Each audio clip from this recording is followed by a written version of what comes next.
Allora,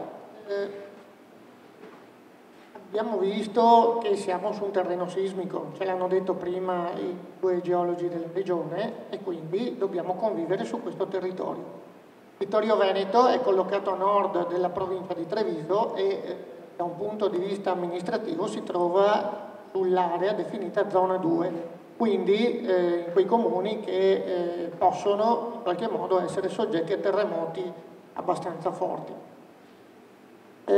Pertanto è importante sapere alcune semplici regole da adottare qualora si sviluppi un terremoto. Ecco che una prima analisi che possiamo fare in tempo di pace, cioè normalmente durante la nostra quotidianità, è quella di guardarsi attorno alla nostra abitazione e quindi capire ad esempio dove sono le travi, dove sono i muri portanti, cioè quelli più spessi, che costituiscono il nostro fabbricato, la nostra casa. Dove sono gli elementi per poter intercettare in caso di necessità l'energia elettrica, l'acqua piuttosto che il gas.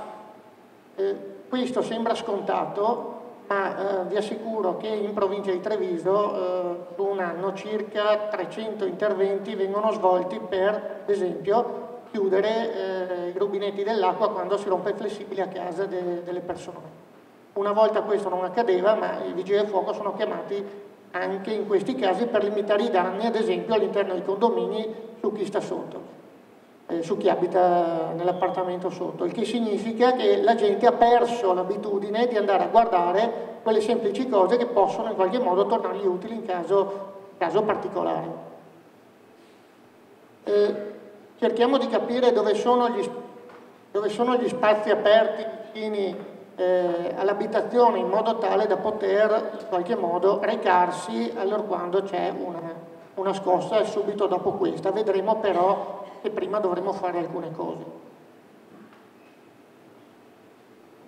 Cercare di capire anche se le persone che vivono con noi sanno queste semplici regole, hanno fatto un percorso di informazione, di ricerca simile al nostro. Quindi, in caso di un evento sismico, dando per scontato che abbiamo fatto tutte queste cose, cosa dobbiamo fare? Abbiamo pochissimo tempo per renderci conto, molto spesso il fattore sorpresa è determinante e pertanto dobbiamo necessariamente agire. Agire tramite l'autoprotezione, non c'è altra cosa da fare.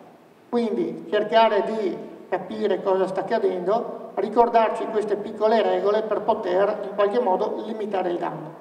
Dopo dipende dall'entità della scossa, dipende da molteplici altre cose, però non c'è altra soluzione. Quindi se si è all'interno di un edificio dobbiamo subito ricordarci dove abbiamo visto, parliamo di casa nostra fondamentalmente, dove abbiamo visto i muri portanti piuttosto che le travi che possono tornarci utili. Perché questo? Perché se noi non facciamo un'analisi corretta o comunque andiamo a proteggerci vicino a strutture sbagliate, qui è indicato una foratina, questa ci può crollare addosso e quindi ci fa male. Queste sono foto che ci siamo portati a casa dall'Aquila nell'ultimo terremoto. Vedete? Questo è l'armadio della camera accanto, quindi il muro di foratine a seguito dell'urto è caduto sul divano. Se la persona rimaneva sul divano si beccava il muro sulla testa. Osservate la colonna è rimasta integra, osservate l'architrave sopra è rimasto integro. Diciamo che adesso lo vediamo, normalmente è chiuso dalla paretina, però già aver individuato la colonna in qualche modo è un qualcosa che può aiutarci. Questa è una foto che richiama quello che fanno i bambini a scuola. In caso di terremoto, una delle cose che gli si insegna, o che meglio gli insegnanti all'interno delle varie classi insegnano, è quello di recarsi sotto il tavolo. Sembra una banalità, però è un principio base dell'autoprotezione in modo tale che qualora cada dell'intonaco o comunque alcune cose dall'alto in qualche modo riescano a evitarle. Tenete presente che in situazioni particolari, qualora ci sia il crollo della parete, abbiamo visto prima quella in foratina laterale, noi possiamo trovare riparo anche vicino delle strutture un po' più alte. In questo si crea il cosiddetto triangolo della sopravvivenza, ossia un piccolo spazio per poter proteggersi dall'eventuale caduta di cose dall'alto. Tornando al discorso dei tavoli, facendo una ricerca e guardando di chi terremoti si occupa più di noi, vediamo, questo è un simulatore che usano i giapponesi. Danno un metodo che è una scossa, ci sono suddivisi i compiti, uno apre la porta, uno chiude il gas, mette all'interno del lavello i liquidi bollenti in modo tale che eventuali cadute della pentola con l'acqua calda piuttosto che l'olio non crei problemi e dopo si riparano sotto il tavolo. Questo è quanto hanno adottato loro in anni e anni di vissuto sismico, ma che è un qualcosa che può essere fatto da chiunque a casa. Perché si aprono la porta? Perché fondamentalmente si aprono una via di esodo, in modo tale che se la porta è aperta, anche se si incastra, riusciamo dopo a scappare. Rimangono sotto il tavolo fin tanto che è finita la scossa. Quindi loro adottano questo tipo di protezione.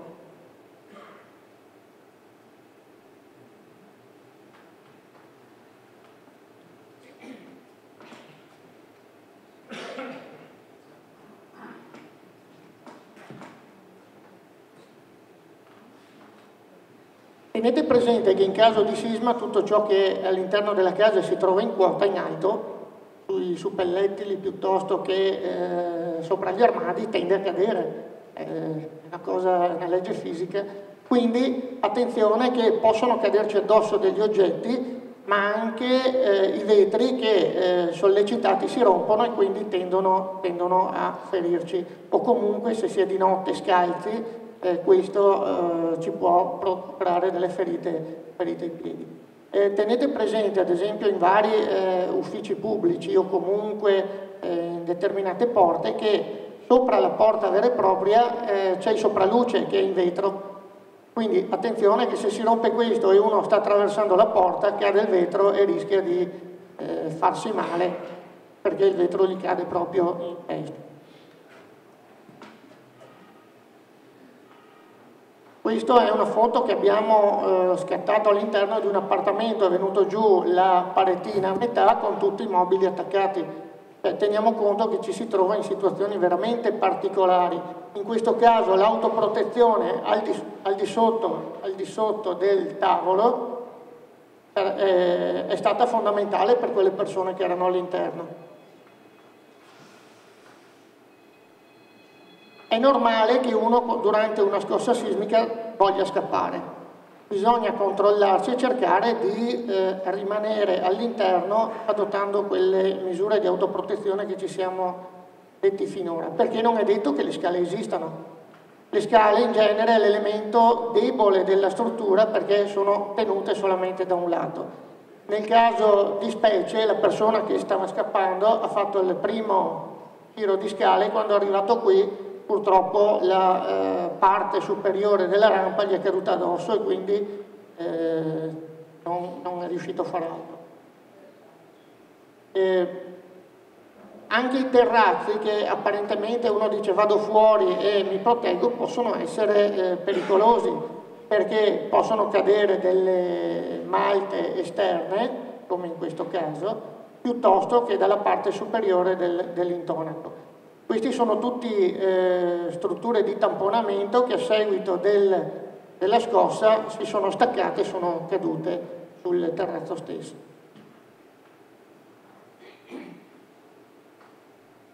Gli ascensori non vanno usati come linea di principio perché sostanzialmente le guide che normalmente fanno scorrere l'ascensore verso l'alto o verso il basso possono muoversi e pertanto l'ascensore stesso o va fuori guida o si incastra.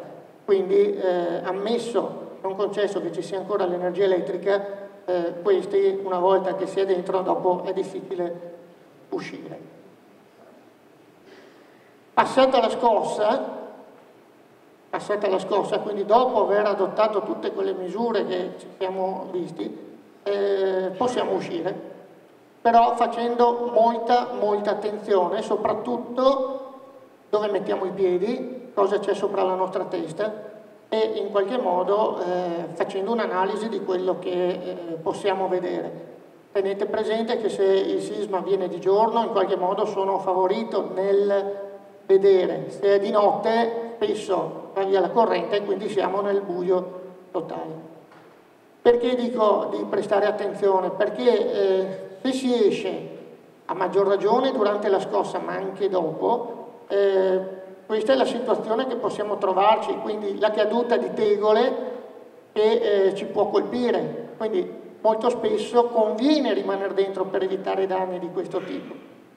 Guardate le tegole, che sono l'elemento in qualche modo già di per sé messe su un piano inclinato, che a seguito dell'urto tendono a scivolare. E se una tegola cade sulla testa, soprattutto se uno non è protetto, fa male. Una cosa che mi sono portato a casa dall'Aquila è quella di quando si entrava nei vicoli tipo questo, che abbiamo visto prima, tipo questo qui.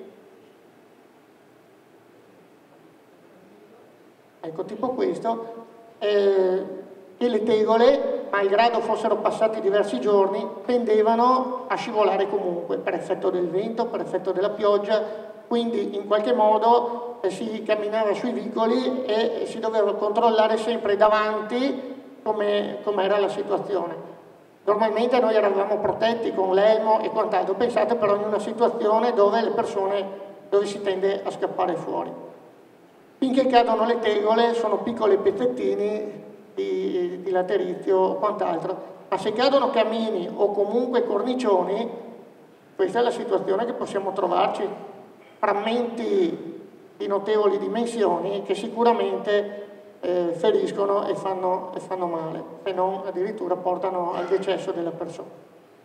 Comunque la situazione dopo una grande scossa è questa, non ci sono alternative, ovviamente su fabbricati che sono particolari.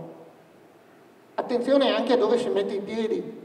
Questa è una foto, mi dispiace non averla scattata qualche giorno prima, perché avevamo questo pavimento che era in opera e vedendolo da sopra era completamente integro.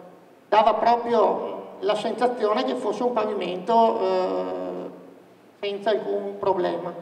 Sotto era mantenuto in opera solamente dalla colla delle piastrelle piuttosto che per tensioni superficiali.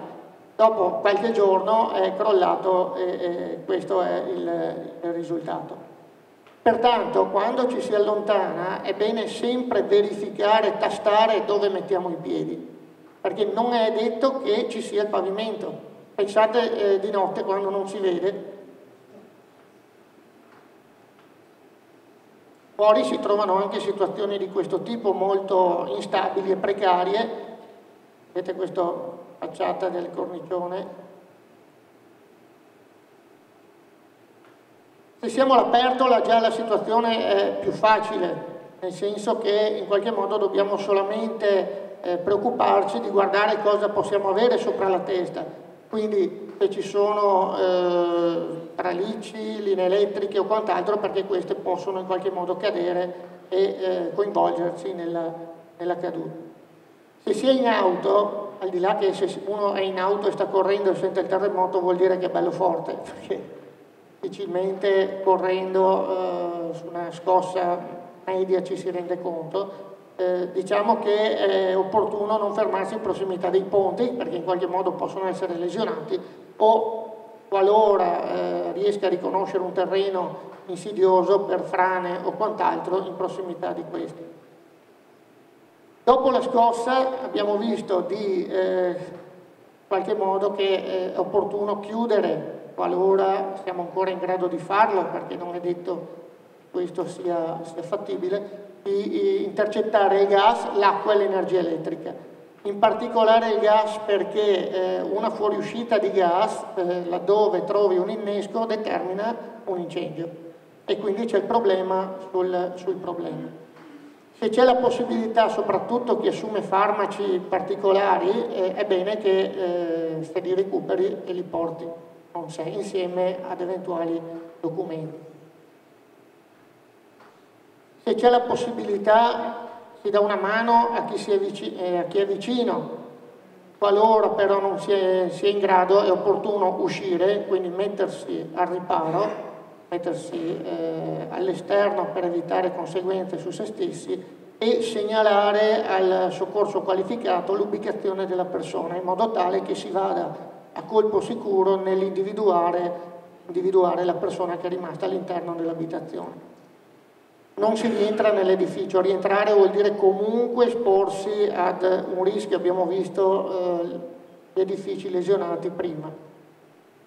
Una cosa importante per i soccorritori, non solo per i vigili del fuoco ma per tutta la macchina del soccorso, sono le comunicazioni, pertanto anche l'uso dei cellulari va a intasare le linee telefoniche e in qualche modo ci preclude di poter comunicare. È quello che accade molto spesso all'ultimo dell'anno piuttosto che a Natale o durante le feste, quando si cerca di chiamare per fare gli auguri e si trova la rete sovraccarica piuttosto che non al momento utilizzabile. Anche le strade devono rimanere libere. Non è detto che se prendete l'automobile per muovervi riuscite a farlo, perché se le strade sono intasate in qualche modo vi muovete di qualche chilometro, di qualche centinaia di metri, ma dopo dovete abbandonare l'auto. E anzi l'auto diventa un ingombro per i soccorritori che, oltre a spostare eventuali macerie, devono pensare alla rimozione dell'auto per poter passare. Una volta fuori è opportuno che a piedi ci si rechi nelle aree di accoglienza che sono indicate nel piano comunale di protezione civile e pertanto già questo è un primo passo per poter raggiungere quei siti che sono stati predisposti, ma anche quei siti dove in qualche modo si può effettuare la ricerca di eventuali persone care, perché tutti i vari siti sono in comunicazione tra di loro e quindi a maggior ragione è più facile il censimento delle persone che sono presenti all'interno delle varie aree. Vi ringrazio.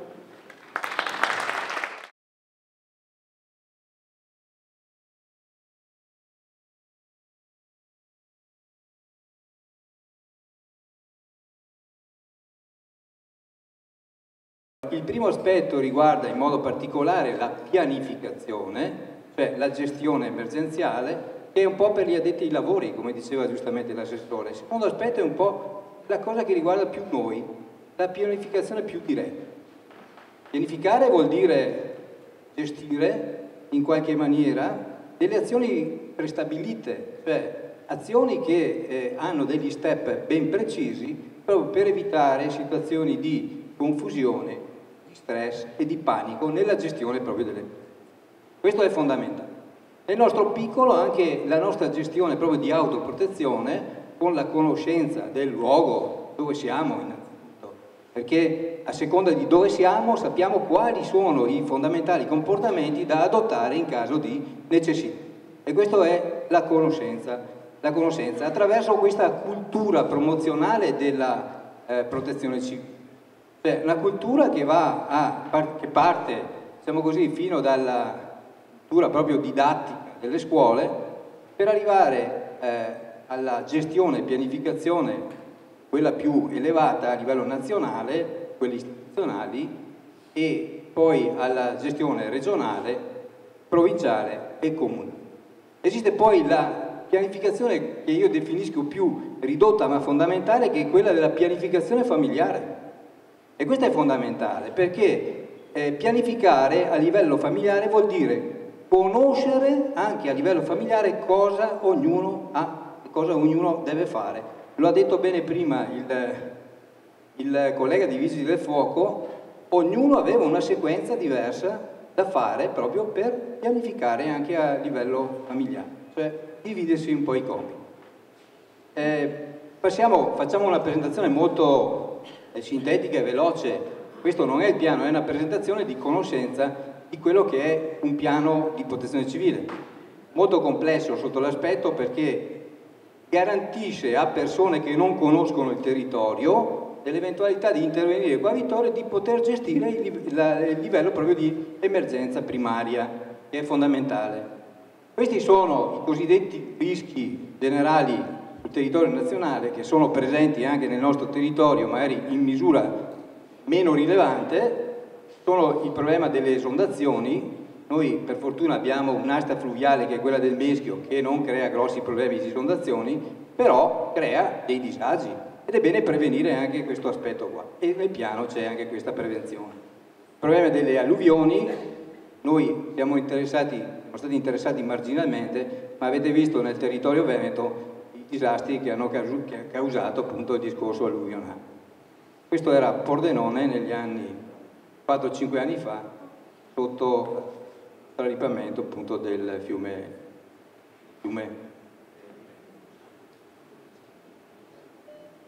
La frana. Le frane sono episodi che interessano anche il nostro territorio. Queste sono situazioni che abbiamo vissuto anche noi qua.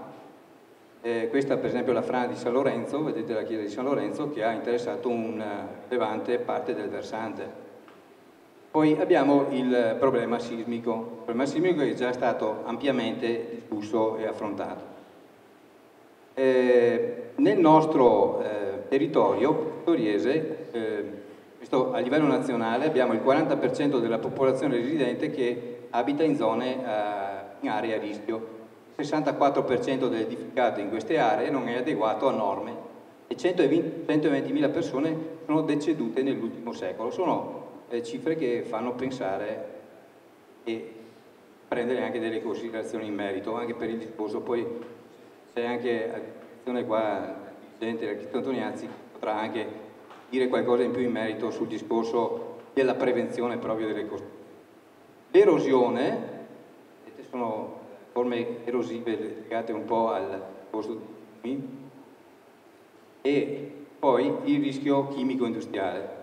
Questo è un evento che si è verificato nel Fadalto quando c'è avuto un incendio stradale, una autobotte che trasportava appunto del materiale combustibile si è incendiata causando appunto questo tipo di rischio.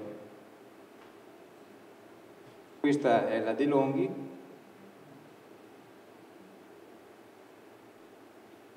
Queste sono un po' alcune cartografie che sono rappresentate nel piano di protezione civile. Quelle che voi vedete, questo è il nostro territorio, sono evidenziate in base a dei parametri le frane che si sono verificate nel corso di questi anni qua.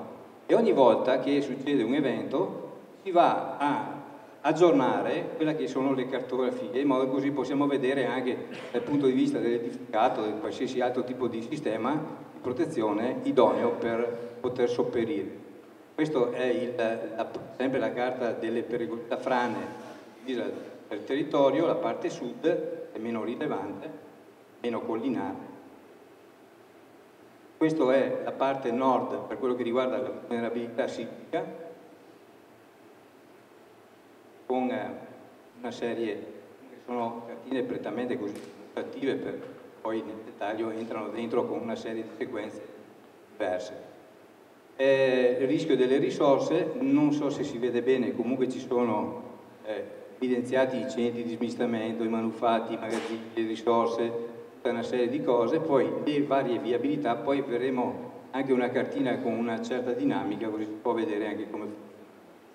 Scenario rischio frane nord, frane sud, rischio idraulico, ecco questo vedete sono le esondazioni rilevanti che abbiamo avuto in questi anni proprio sull'asta del fiume Meschio. Il rischio sismico della parte centrale, specialmente la parte dell'edificato storico, che ha molto rilevanza. Adesso passiamo a quello che è un po' la spiegazione di quelle che sono le aree, le zone, come diceva prima l'assessore, vedete, memorizzate proprio il discorso del colore verde. perché il colore verde sta a indicare un'area di attesa della popolazione. Ecco, noi dobbiamo sapere come cittadini, tramite la conoscenza del territorio, dove si trovano queste aree che sono vicine alla nostra abitazione. Questa sera abbiamo fatto questa cartina perché stiamo interessando quartieri, le zone, i quartieri di centro, di costa e di...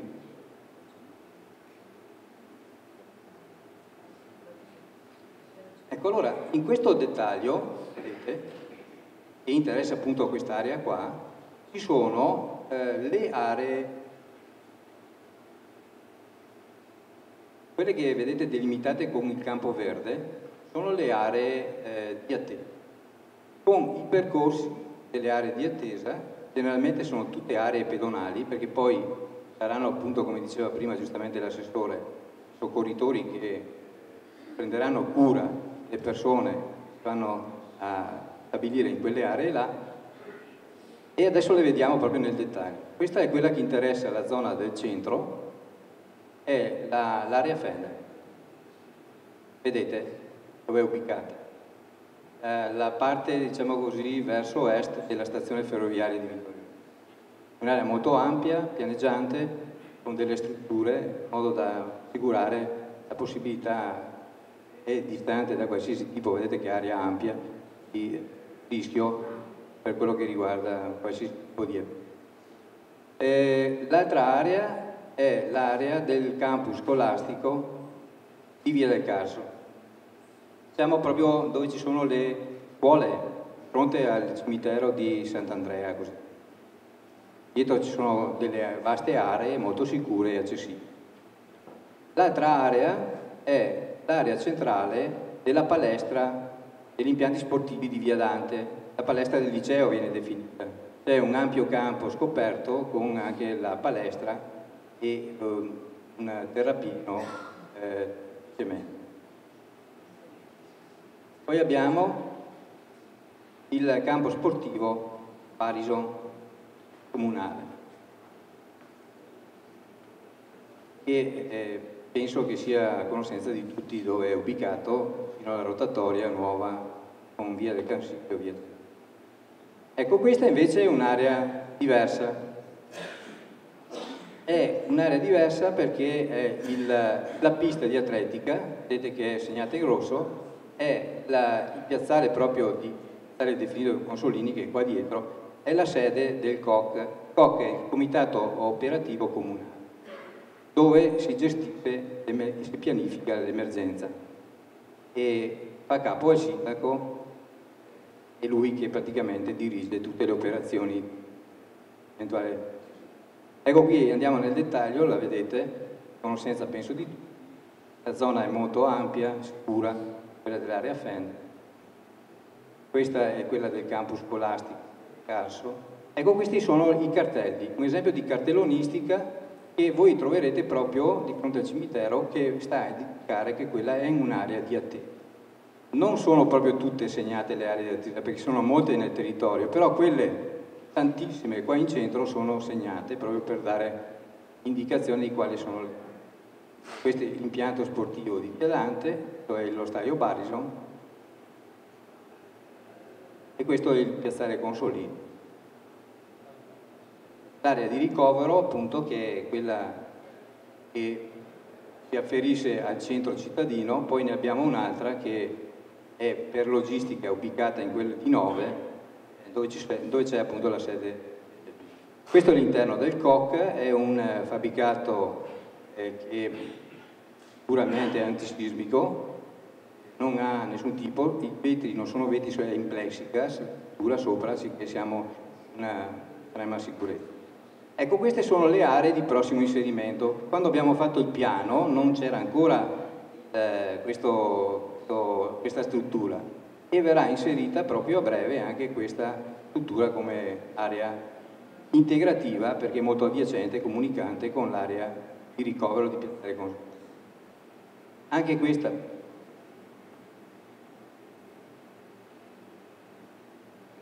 prossima, un'altra area sarà, non abbiamo foto, sarà anche quella del Marco Polo Center qua con i campi sportivi e il complesso là legato al centro. Vedete, queste sono particolari delle cartografie, la zona che abbiamo visto via del Carso, le indicazioni appunto anche del piazzale Consolini, e qua adesso vediamo una dinamica di intervento. Ovviamente questi qua, vedete, secondo la leggenda sono i manufatti, quelli già i magazzini, le strutture sanitarie, stazione, gli aeroporti.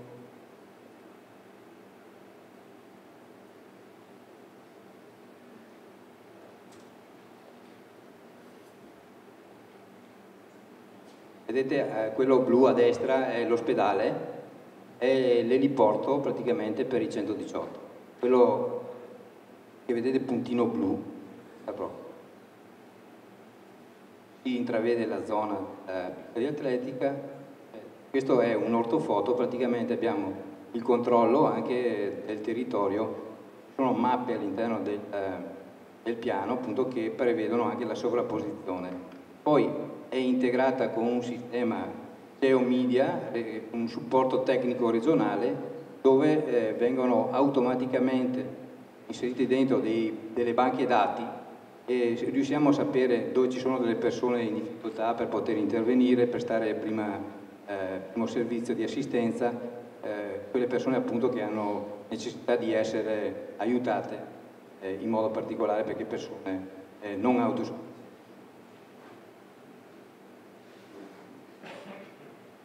Ecco, le prime vie che vedete verdi sono quelle che portano alle aree di attesa, si intravede anche il flusso con le frecce praticamente, adesso non so se in stanza si riesca a vedere, comunque nel piano è molto dettagliato. Poi ci sono le vie gialle che sono quelle dei mezzi di soccorso, i soccorritori, poi i volontari, componente fondamentale della protezione civile. E in ultima le zone dei percorsi, quelli quelli rossi, che sono per i mezzi di soccorso, vigili del fuoco, ambulanze, mezzi che devono intervenire con una certa. Sono percorsi studiati in estrema sicurezza, non hanno punti di fragilità, ponti, quant'altro, sottopassi, cioè hanno tutta una serie di cose, sono studiati e pianificati appunto per essere sicuri. Ecco, questo è un dettaglio della segnaletica. Campus Via del Carso, quello Nievo che interessa la zona di Ceneda, in modo particolare vicino al cimitero di Ceneda, e l'autoparco che è una zona veramente con una disponibilità recettiva molto, molto alta.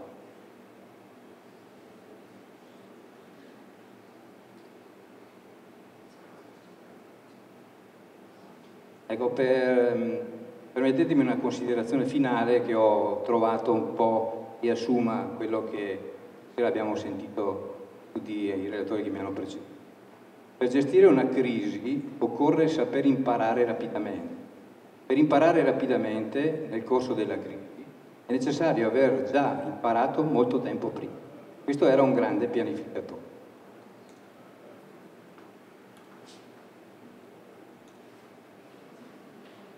Grazie per l'attenzione.